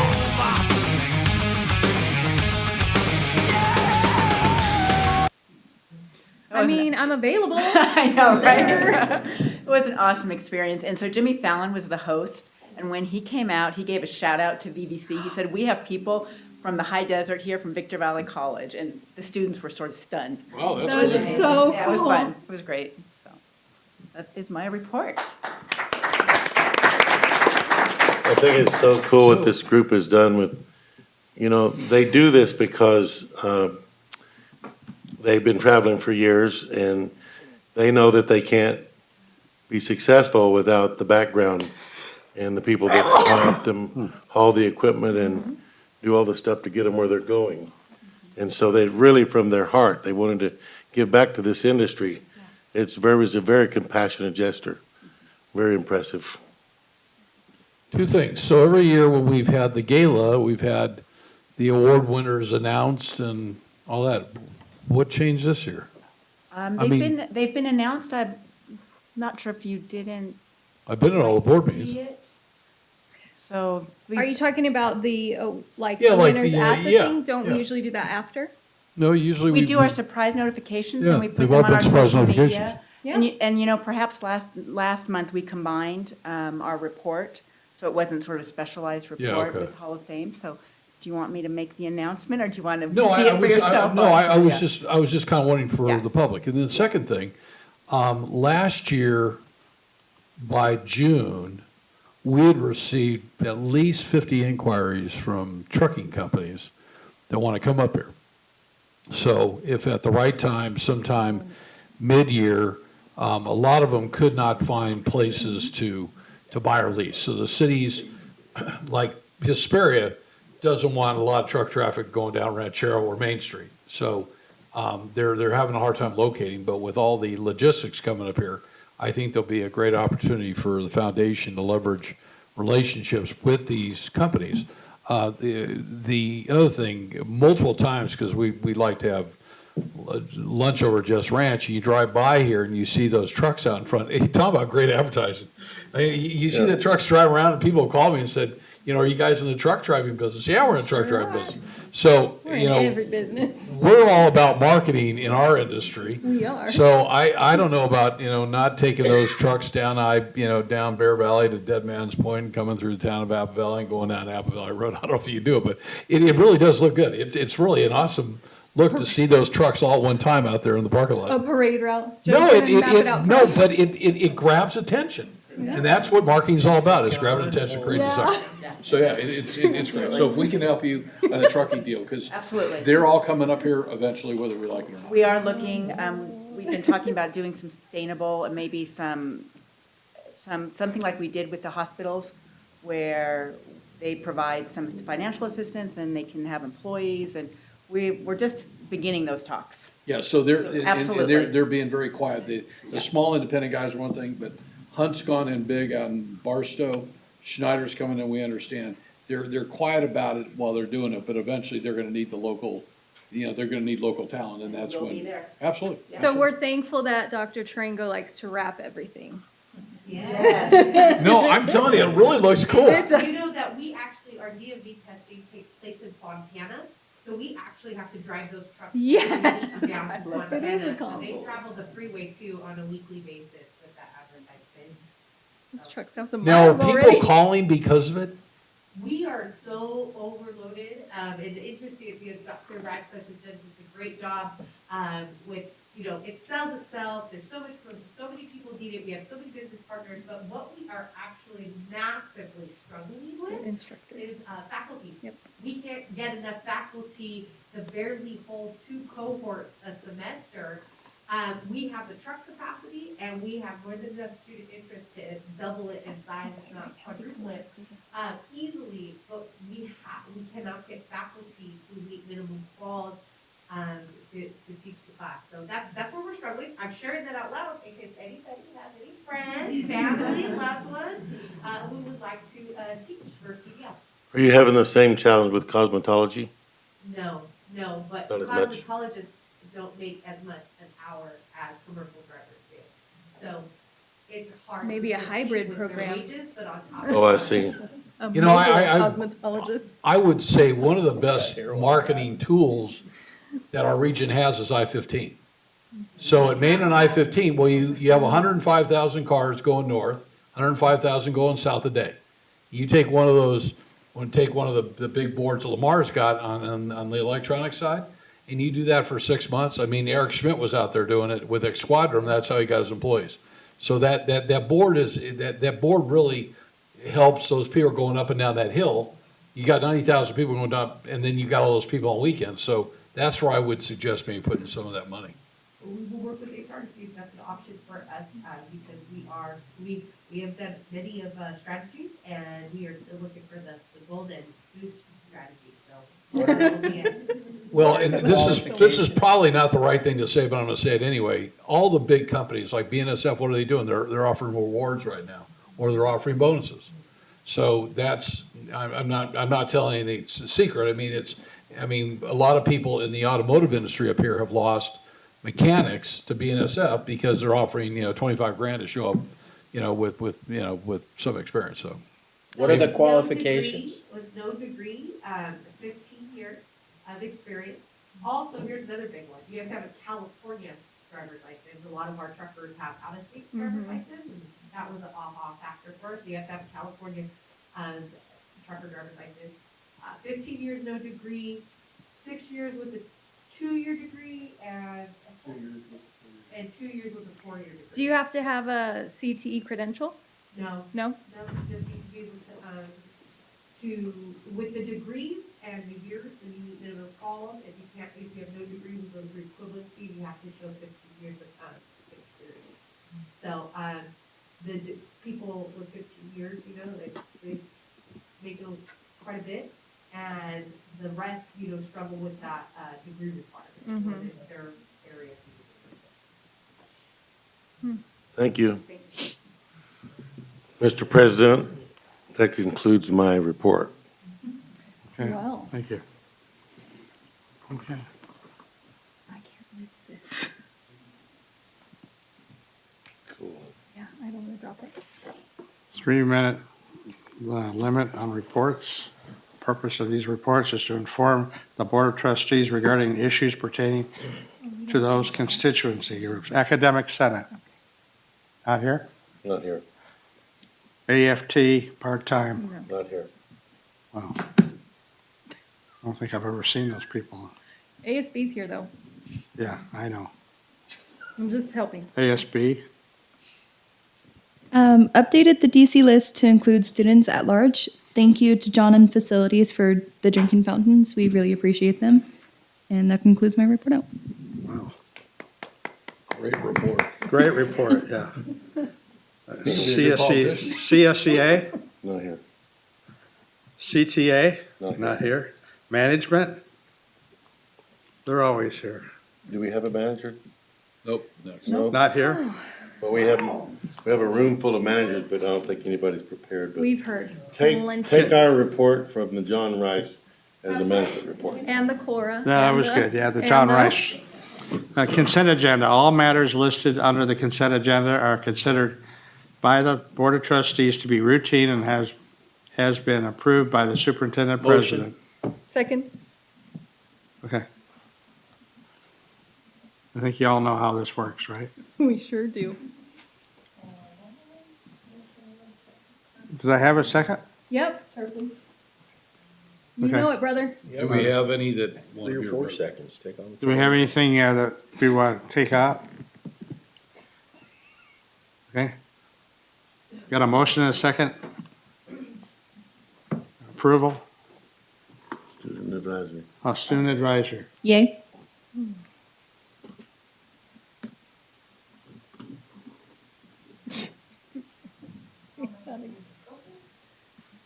You should say that loudly with gusto. Okay.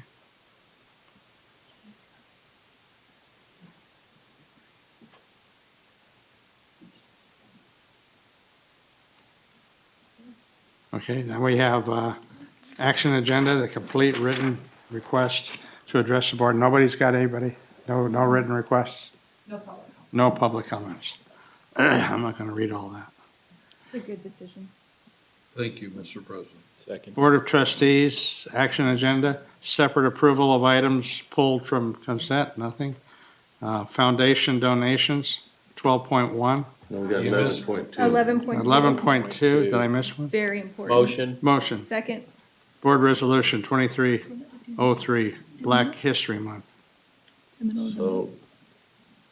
did you get a motion in a second? Yes, Wood and Tarpley. Motion. Second. But it's on the, it's attached. Yeah, so. Well, we still like to read it out loud. Yes. If someone could read it from the. Did you want to read it? Heading there. I'll read it unless somebody else wants to do it. Go, sir. Go. Glenn Coco. Whereas in 1776, the Declaration of Independence recognized the United States of America as a new nation dedicated to the proposition that all men are created equal, that they are endowed by their Creator with certain inalienable rights, that among those are life, liberty, and the pursuit of happiness. And whereas in 1863, President Abraham Lincoln, in reference to the Declaration of Independence, stated, 70 years ago, our fathers brought forth on this continent a new nation conceived in liberty and dedicated to the proposition that all men are created equal. And whereas Black History Month, celebrated in February, dates back to 1926, when Carter G. Woodson set aside a special period of time in February to recognize the heritage and achievement of Black Americans, and whereas the contribution of African American citizens as scientists, inventors, legislators, educators, explorers, military leaders, and countless other professions have greatly benefited our nation, and whereas Black History Month is an opportunity for all Americans to commemorate the struggle and victories of African Americans in our history, their invaluable contribution to society, and their unyielding dedication to the overall protection and defense of our nation in matters of both war and peace. Now therefore be it resolved that the Victor Valley Community College District recognizes Black History Month, encourages all citizens to explore the rich and significant heritage of the African American community, and honors the vital role of African Americans in the economy, culture, and community throughout the district and the United States. Passed and adopted by the Governing Board February 14th, 2023. And I'll just mention that the college has a myriad of events. Art, I don't know how far you are along on getting your list together, but there's several events throughout this month. You don't have a count yet, do you? No. But I'll be announcing it at the President's Chat to the college on Thursday. Okay, we're gonna vote. And we'll be sending these events out to all you guys when they are announced. Okay, student trustee? Oh, my vote? Yeah. Yeah. Yay.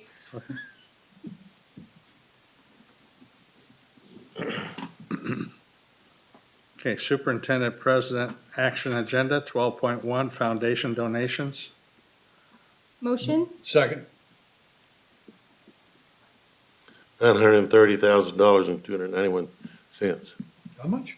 $930,291.07. That's why I asked for it again. I thought, yeah. Expenditures from cash contributions of $843,169. Student scholarships, $74,444, and in-kind gifts at $12,677. Cool. Can I donate the 93 Impressive. cents to make it a round number? Absolutely. Thank you. I'm gonna just, We have a motion second. motion second. Any more discussion? Yay. Student, okay.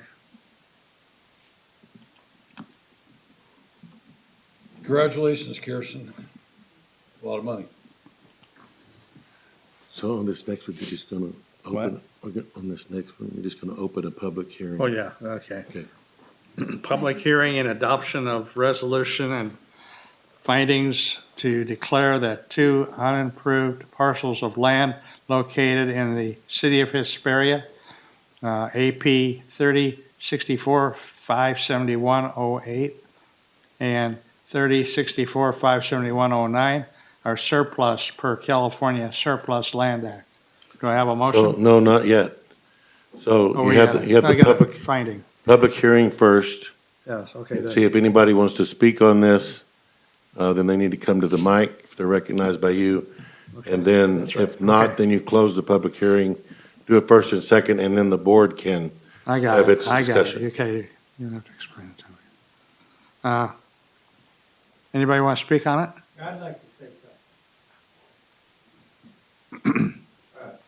Is that what we have fondly referred to as the hole in the ground? That would be it. So that was that was purchased by a board previous to most of us here. And it's sat there for a good long while. And hasn't changed much since the college purchased it. Now, we drove it, Trustee Pinkerton and I, back when I was on the board, in my four-wheel drive pickup. And that is kind of nice. You know, it was a nice little excursion. But we need to do something out there. And I look around here and I think, correct me if I'm wrong, but only Michael and I, well, Michael's a student and I'm not a student or an employee of the college. I'm just a John citizen here tonight. And I'm hoping that we can do something with that. I'm hoping that we can unload it or something. Somebody that want to make a swimming pool out of it or something. But The price is dropping the more you talk, John. Yeah, It's a gorgeous piece of property It's in a gorgeous. prime location. Well, it's it with is easy nice. freeway access. And it's right And off pool ready. 395. You know, And if you could get that thing for $15 a foot, it'd be a steal. I mean, maybe for RVing or something, or ATVs or something like that, or if you get your four-wheel drive pickup out there, it's a great thing. But the big thing is, it's an investment that this college made that it hasn't paid off well for the college. That's the big thing.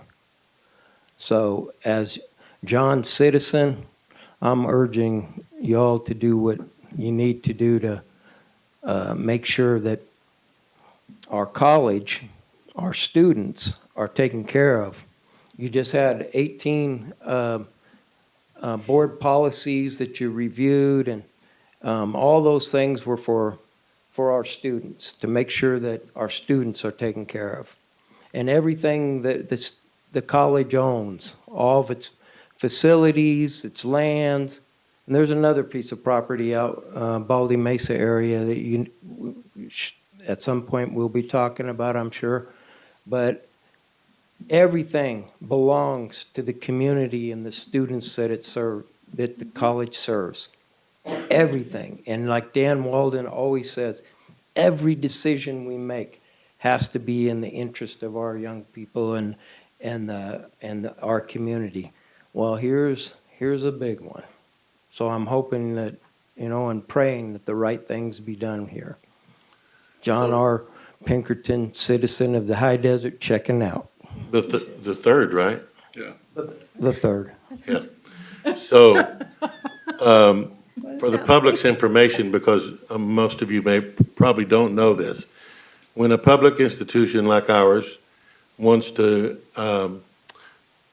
get rid of some real estate, sell it, by law, we have to do a surplus first. So you surplus the property, which means you make it available to a list of entities within the state of California that the legislature has approved or the governor has designated, whoever does that.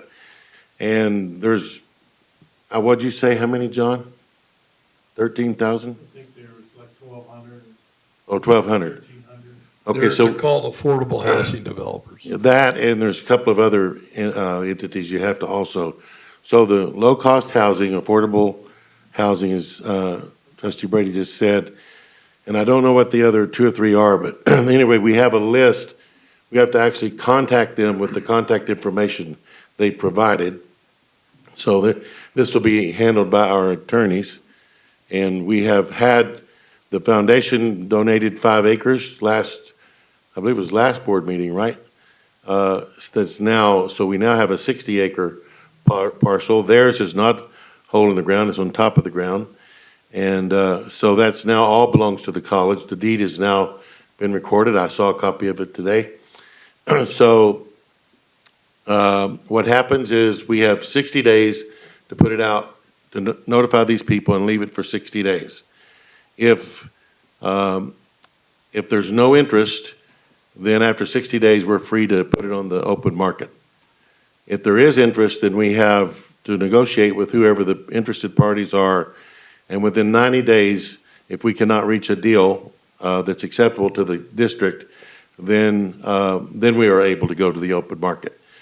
What you are required to do is when you work with these low-cost housing people is you sell the land you work with them on a fair market value, which is a moving target and very subjective at times.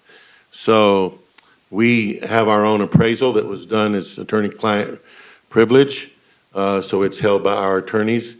And we believe the land is valuable enough that we could actually, if we did liquidate it, purchase other more usable and easier to construct on land, because there's going to be a lot. If we were to try to build something there, you'd be talking millions of dollars worth of dirt work and so on and so forth. So we can spend that somewhere else. So the idea is to take this money and find another location, perhaps two. Maybe there's enough to get some out at the airport where we desperately need it, as well as still in Hesperia where we promised the voters when the bond was passed. So that's where this is. So it's a public hearing, so anyone can talk on it. And if not, then it goes back to the board and they'll make a decision. Look, they're done. Is there any other comment? Hearing none? Motion. Close the hearing. Close the hearing. Did we? Now closed. Oh, no, yeah. Now you need a motion. Motion. Second. Okay, motion by Wood, second by Tarpley. Sorry. What? I said sorry. Oh, okay. Let me, let me address Mr. Pinkerton. John, I don't think any one of us at this dais consider you just a normal, everyday bystander sitting out there. I mean, we all consider you one of us. You've been one of us, and we take your comments seriously. I can assure you as a former trustee that a lot of thought has gone into this purchase that should not have been done. It has been done. It is what it is. I do believe that where the market's going to go right now, that there's an opportunity for us to kind of catch a wave, as the Beach Boys say. And but we got to go through this process, which is normal in government deals. I don't see anybody coming in and buying this for an affordable housing project, considering that there's about 12 million feet of industrial buildings planned around it with a lot of idling semis and diesel in the air. So I don't think it's somewhere where people are going to go. So I will assure you, as well as anybody else, there's been a lot of thought given by the board. We've been in closed session. There's been a lot of discussions, and I do see the light at the end of the tunnel. And I really do believe that a year from now, the board will be able to report back to the bondholders and people that help buy that, in investment. And I think there could be a really good outcome at the end of the day, and part of it is luck and part of it is skill. So. And I will assure you, John, that it's been something that's bothered me since the day I was appointed to this board. You know that I got to follow this thick on it. I know how we got there, and I know how we'll get out, and I really do believe that this group will help us get there.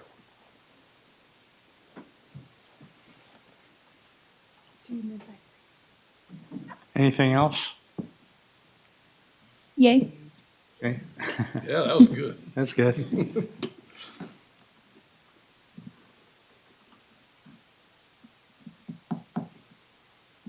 One little thing, Michelle, it's not APA, it's APN on the, That's right APA. before. It's APA. It says APA, it's actually supposed to be APN.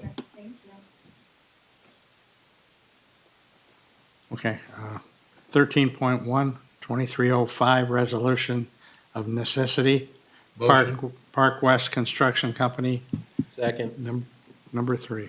John, could you come and address this, please?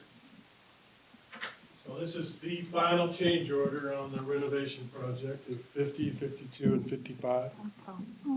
So as you might know, on these renovation projects, there's a lot of unknowns that crop up, and I think if you've seen the change order, I think there was about 63 requests for change orders on that project.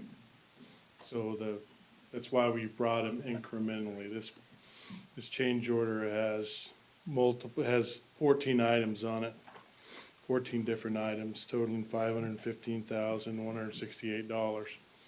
And that amount added to the first two change orders that we brought to the board takes us above a 10% limit that we can issue change orders to a contractor. So this resolution of necessity is required by law that the board recognize that we're in the middle of this project and it's the best interest of the college if we have this work performed by our current contractor rather than try to go out and procure it in another matter. Some of the parts of the project, they're related to the project, but they weren't really in the scope of the work. The largest item on the project is number 6, which was chiller line replacement. So 50 and 52 are attached to our central plant chiller line system for cooling. Well, when we opened the ground up to hook up the building, the piping was basically corroded out and leaking. So at that point, should we go out and contract that part of the work out to somebody else?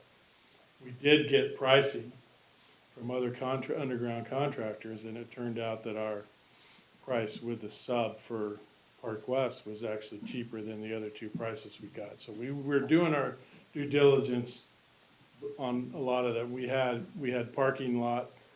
We had some extra parking poles for parking lots down in the warehouse. The parking lot on the east side of the project needed a little bit more lighting, so we added that to the project. Not an original scope. So this change order did put us over that, and we're asking the board to basically, approve a resolution that we were proper in going ahead and contracting that within our current contract. And I want to point out that the original budget for this was $12 million.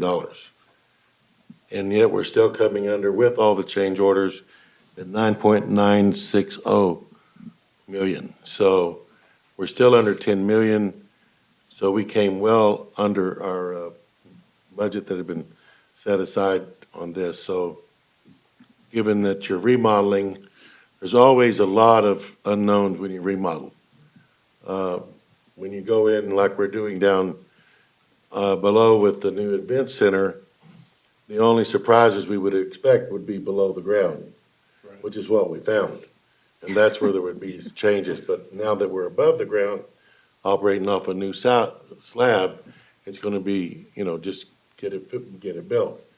So that's the difference. Anytime you're doing, I watched some buildings at my last college before this triple in the amount that was originally thought that was going to take, because they were trying to remodel, actually in that case, old buildings that should have been torn down and not even tried to remodel. But these buildings are now up to par and are very, very beautiful and very nice.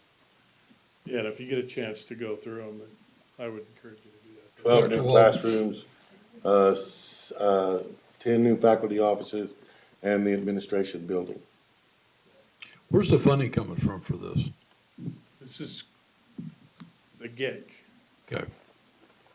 So as we leave that money, and we've been borrowing from funds to try to fund these projects while we Keeping the maximize the interest of the So you GIC, get because the it's sub- paying 7% Get the interest GIC. in a market that's upside down. So But the GIC will have to pay eventually, those other funds back. the funds will come back from the GIC. There's currently over, I think, $17 million in the GIC.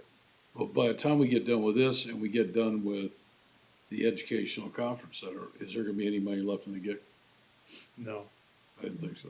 No, I sweat when we're talking about cash. In fact, Maria and I were talking about it today.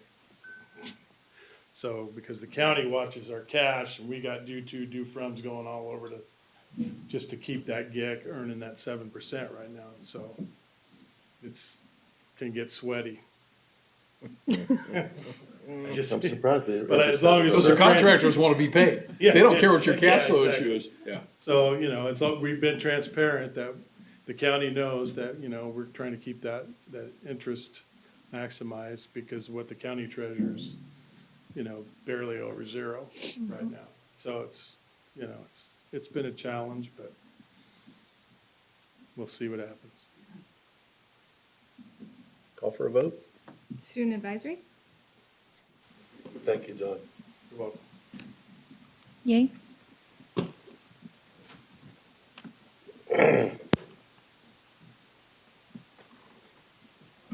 John, just out of curiosity, when will those buildings be ready for us to go through them? They're ready right now. Are they? Okay. Todd's putting in the service right now. We've got some faculty in 50 already, and I'm sure there's classes in 50, and 52 is the pictures we just showed. They're ready. The only real delay is getting the technology in the buildings and up and connected.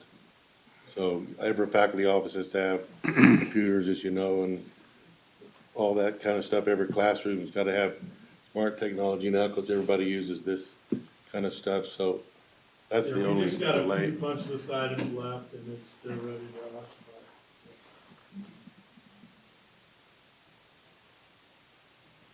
13.2, non-residential Motion. tuition Second. fee. So I got a first and a second. So every year we have to set this. $342 per The, year. yeah, it's just $10 over last year. Isn't that right, John? So the statewide is, average is 414. I don't know what does that mean, district basis? That's what our calculation is with our. Okay, and then we're setting it at 342?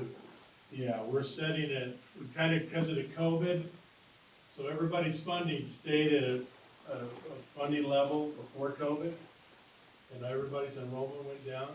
The cost per FTES has just shot up. Because last year we picked the statewide average. So the statewide average last year was $332. This year it's $414. Wow. So you get options when you can set your tuition. You can set it based on the statewide average, what your calculation is, and our calculation was $395. Or a contiguous district, their calculated rate or their adopted rate, so we have to communicate with the local. We have like 6 or 7 contiguous districts. We have a little sliver of Kern on the north side. Well, theirs calculated at $342. So the law allows us, so we made contact with them, hey, are you gonna adopt your rate? And they said yes. So we could take their rate and adopt it because we're contiguous to them. So that's how we ended up with just a $10 increase. Otherwise, we would have been to $395 would have been our other choice, probably. So out of all the colleges around us, unless they want to go to Bakersfield, we're way cheaper than everyone else on out-of-state tuition. Right. But I got a list. Barstow calculated at $420. San Bernardino District, $403. Copper Mountain calculates at $573. Holy cow. Antelope Valley? Antelope Valley was $397, so they're $2 more. So pretty close to us. Chapee was $420. Kern was $342. Pasadena ended up at $542. Holy cow. And then the statewide average is $414. How much was Chafee? They were $420. So we've got 1, 2, 3, 4, 5, 6, 7. We've got 8 contiguous districts. It's hard to find the map with all of them on it, but Call for a vote? Student advisory? Yay.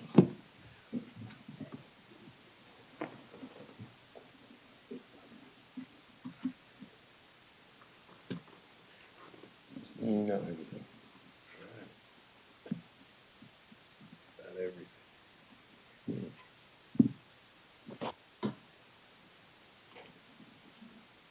Human Resources Action Agenda, academic second contract recommendation. Motion. Second. Motion by Tarpley, second by Brady. Commentary by Tarpley. She asked. Anybody? Rude. Any discussion? All in favor? Student trustee? Yay.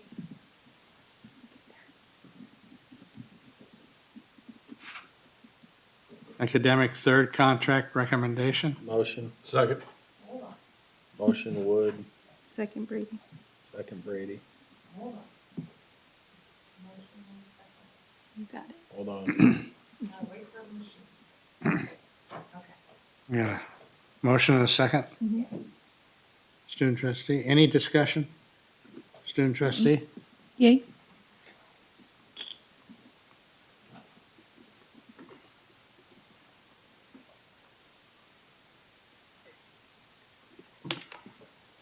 See, I didn't see anything about those. 14.3 academic tenured employee recommendation. Motion. Second.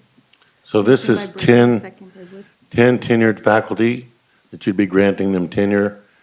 Gabriella over there is preparing plaques to present to them and inviting them to the next board meeting where we'll have a cake. So when we first start at the beginning, as you requested a few years back, so we started doing this, we'll take a break and let you interact with them, present them their plaques, and have some cake. So celebrate with them. Great idea. Yay.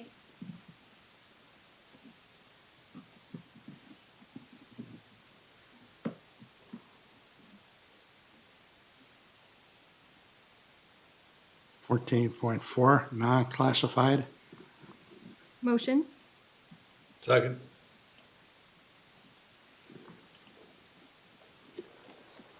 Academic tenure employees. Yay. Motion, second. Any discussion? Student trustee, you already said yay. Okay. Renewal of administrator contracts. Motion. 14.5. Motion Second. by Brady, Second. Tarpley, second. Any discussion?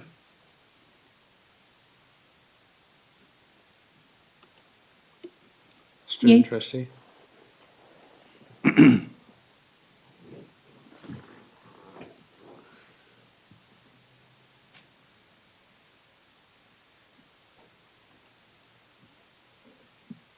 14.6, employment agreement, intern dean, student services. Motion.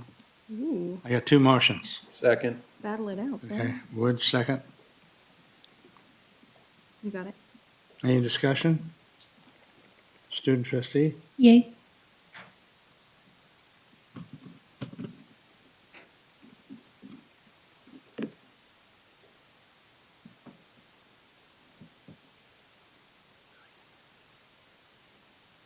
Employment agreement, 14.7, employment agreement, intern executive director of recapturing enrollment. Motion. Second. Good job. Motion by Brady, second by Pinkerton. Pinkerton. Sharon? Any discussion? Student trustee? Yay.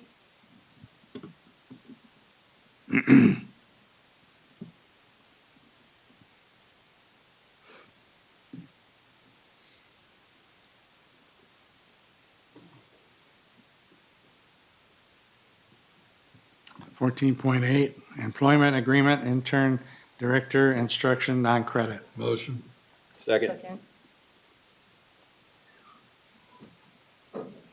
Motion by Brady, second by Wood. Any discussion? Student trustee? Yay.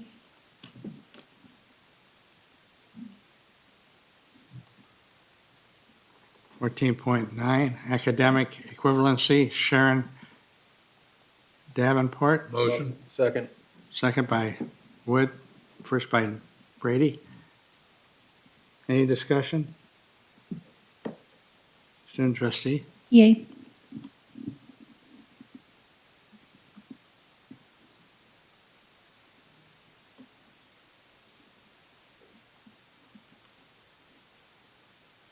$1410, academic equivalency, Mark Veenstra. Motion. Second? Brady motion, second by Tarpley. Student, any discussion? Student trustee? Yay.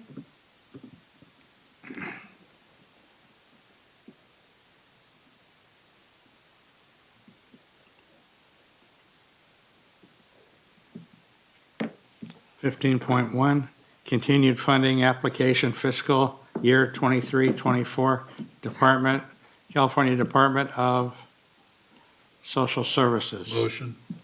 Second? This is income to the district, $853,000. We'll take it. We'll take it, yes. Yay. Yay? I was like, I don't know if May I as well, huh? She means Any discussion about how not to take that money? Yeah, roll it in my bank account. We take wire transfers. Yeah.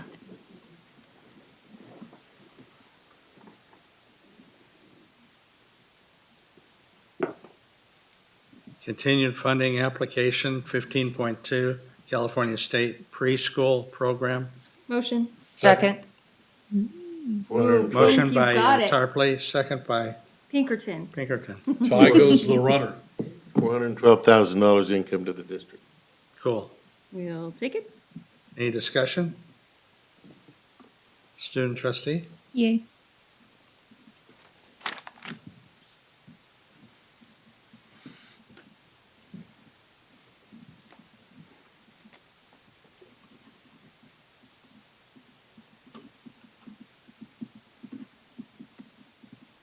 $15.3, Ex Libris Campus M Service Agreement. Motion. Second? So this is the app that Todd discussed when he was up earlier. Yeah. And this $147,000 is being paid for out of other funds, not the general fund. We have funding from some other sources that we're covering this expense with. Any other discussion? Student trustee? Yay.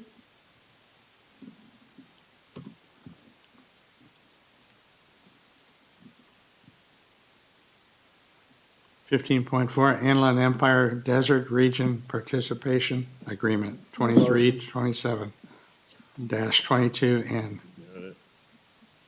Motion by Wood? Second? Okay. Wood. Tarpley. Wood, Tarpley. $558,000 income to the district. We'll take Cool.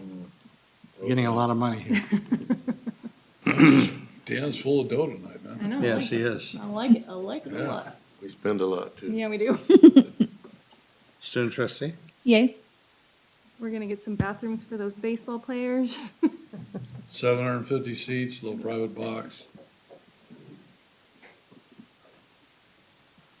Out-of-state student travel model, United Nations. Motion. Second. Second by So proud.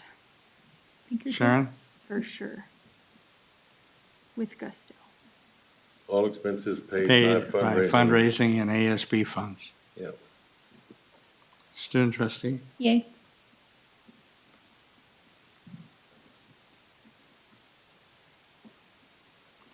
Contract add amendment to existing VCC Victor Val contract. Motion. Second.